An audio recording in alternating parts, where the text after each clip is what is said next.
अरे रिया, तू शादी मुबारक बा। अरे एकर का जरूरत रहे, तू आवा, अंदर आवा, बैठा। एकर का जरूरत रहे, तू बैठा, हम तोरा खातिर चाय बना के लावतानी। भाई छोड़ा तू, अरे बैठा, तोहरा से ढेर सारा बात करे का बा। और बतावा, सब तोहर ससुराल में कैसन चलता? जीजा जी कैसन बाड़े? कहीं दिखत नहीं खन? तोहार जीजा जी ऑफिस गइल बाड़े। अच्छा सुना, तू लोग के रात कैसन चलता? सुहाग रात कैसन रहल? अरे बतावा ना, बोला। यार ससुराल वालन तो सब ठीक बाड़े, लेकिन रंजन का? रंजन अभी तक हमरा साथ फिजिकली ना भइल बाड़े। रोज रात के थाकल आवेले और आके सुत जाले। अभी तक हमनी के बीच में एक बार भी बस इतना सा बात। अच्छा, तोरा याद बा अर्जुन,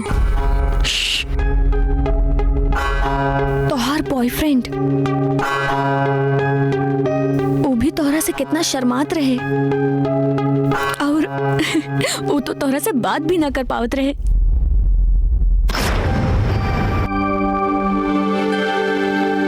देख देख देख देख, तोहार आशिक कैसे तू के ललचाई नजर से देखा था। अरे हुस्न के पहचान तो होकर कदरदान से होला। देख कैसे तोरा के छुप छुप के देखा था।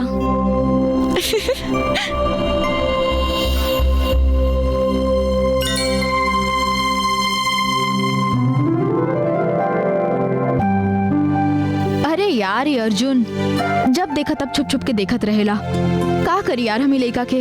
लेकिन आखिर में तू तो ओकरा के फंसा ही ले लू और मैडम जी ओकरे साथ घूमे भी जाए लगलू।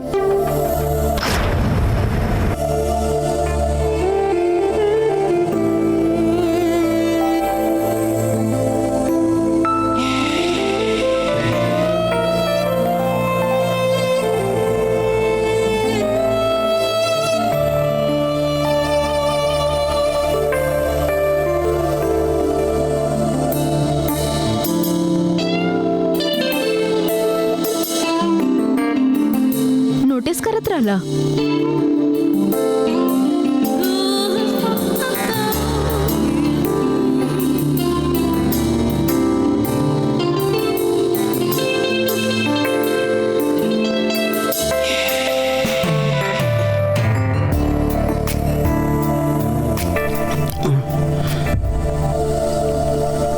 तू हमके पसंद करेला ना?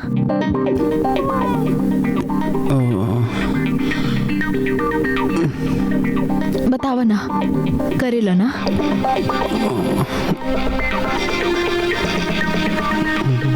हम तो के अच्छा लागे नी?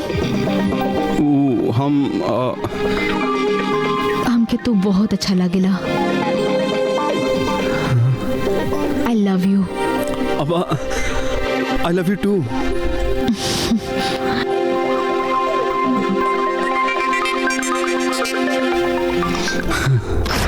और तोहरा जोन चाहत रहे तू तो ओकरा से करवा ही ले लू।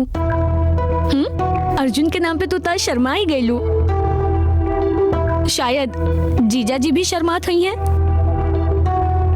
अरे तोहरा भी उनके अर्जुन की तरह कंफर्टेबल फील करवावे के पड़ी। तू तो इमे चैंपियन बाड़ू। तू बस बात ही बनावत रहबू, हम चाय लेके आवतानी।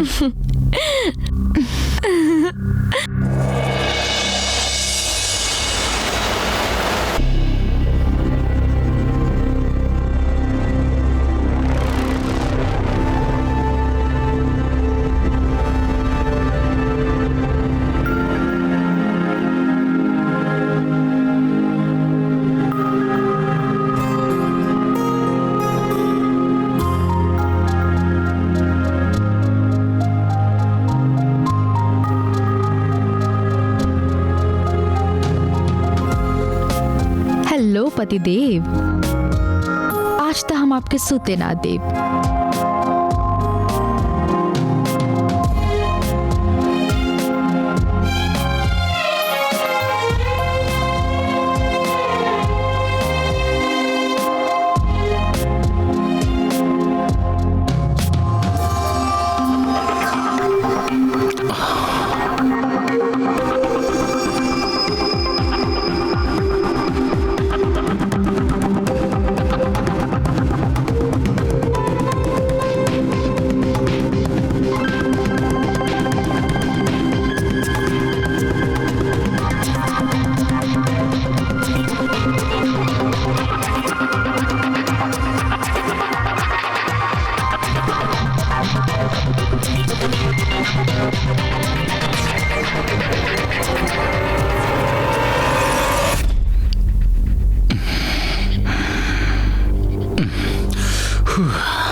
बात ना, आप अपन समय ली ही, आप जब तक कंफर्टेबल ना हो जात बानी।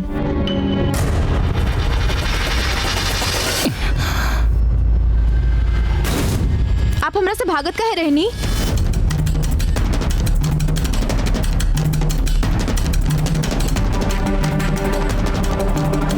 प्रॉब्लम का बा? कुछ नहीं। का हम सुंदर नहीं की?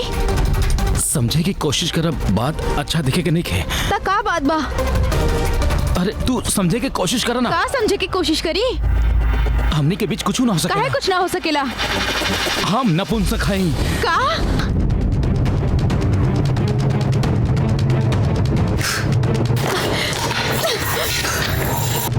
तू हमारे साथ धोखा कैले बाड़ा।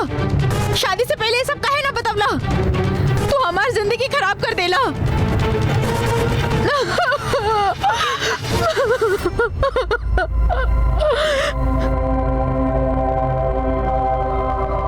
हे भगवान, लागत बहू के सब पता चल गई।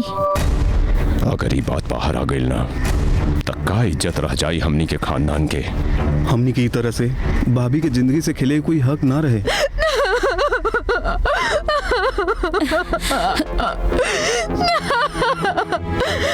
हम कुछ सोच के रख ले बानी।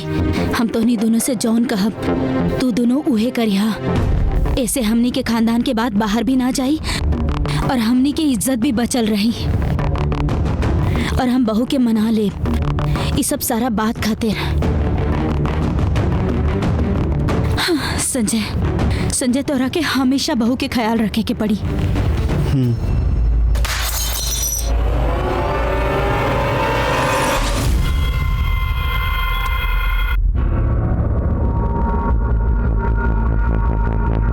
बहू, कहाँ जाता हूँ सब सामान लेके? हम अपन माँ के घर जाता नहीं, और ये घर में अब हम 1 मिनट भी ना रुक सके नहीं। बहू हमार बात तो सुन ला। नहीं के सुने के हम क्या और कुछ। आप लोग हमारे साथ धोखा कैले बानी। हम फैसला कर ले बानी, हम अभी घर से जाता नहीं। ना बेटा, ऐसा कुछ नहीं खे। ऐसा नहीं खे तो कैसन बा? और दुख के बात तो ई बा कि आप लोग सब जानला के बाद भी हमारे साथ ये सब कुछ कहीं नहीं। देखा कोनो भी फैसला है ना, जल्दबाजी में मत लिहा। बहू, परिवार के इज्जत के ख्याल करा। खानदान के बड़ी बदनामी हुई अगर बाहर लोग के पता चले ये बात के ता। बापूजी, अगर हम आपके सगा बेटी रहती तो का आप यह सलाह देती?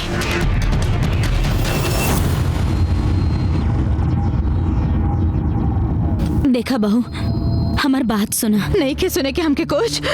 ओकर बात तोरा के जौन फैसला लेवे के हुई तू ले लिहा। आवा, चला हमरा साथे, चला।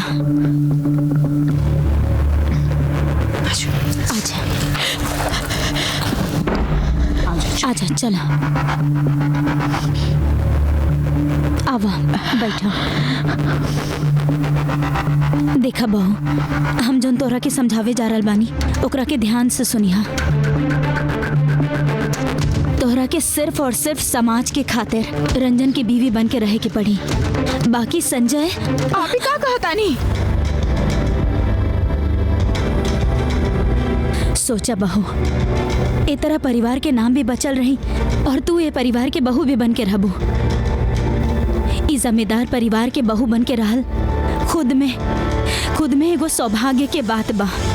आप ऐसे कैसे कह सके नहीं? तू कबो सोचले बाड़ू तोहार चल जाए से तोहार माता पिता पर का गुजरी?